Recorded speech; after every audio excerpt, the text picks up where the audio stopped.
We've all heard about the American companies moving work south of the border, but some are actually keeping jobs on U.S. soil.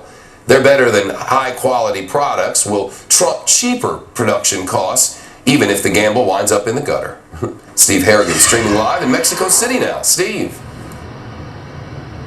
Shepard, a number of U.S. sporting goods manufacturers have said it's simply impossible to compete. If you do have factories in the U.S., they've moved their operations down here to Mexico.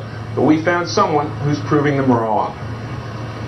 Made in Mexico. It used to be made in USA. Production of bowling balls mirrors a trend in global manufacturing, a movement from the U.S. to Mexico to China in search of cheap labor.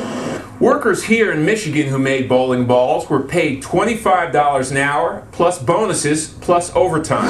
Brunswick Bowling said the only way to compete was to move to Mexico, leaving empty the Muskegon plant they'd been making bowling balls in since 1906. The lure for U.S. manufacturers of low wages in Mexico or China is sometimes offset by problems with quality control. The Mexican-made pins and balls are not weighed carefully, he says. They're usually too light, so the pins don't fly like they should. A few in Michigan decided to buck the trend.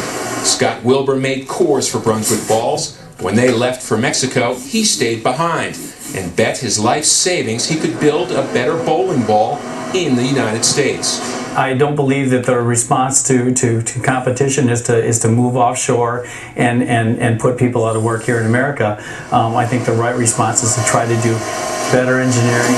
With computer-generated specs and patented graphics, sales of MOTIV bowling balls have gone from a few hundred to several thousand a month.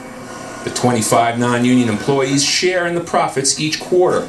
With abandoned factories around every corner, there is a sense here not only of good fortune to be working, but also to be part of something almost everyone said was impossible. We got a chance to test out some of those high-tech Michigan-made bowling balls. The core is supposed to help you steer it right into the pocket, throwing rocks. Shepard, back to you. Steve Harrigan in Mexico City this evening. You can find all our Job Hunt stories at foxnews.com. Click on the red on the Job Hunt link at the top of the page. Find an interactive map. Click on a city. Find employment stories we've done all over the place. That's at foxnews.com. The red on the Job Hunt link at the top.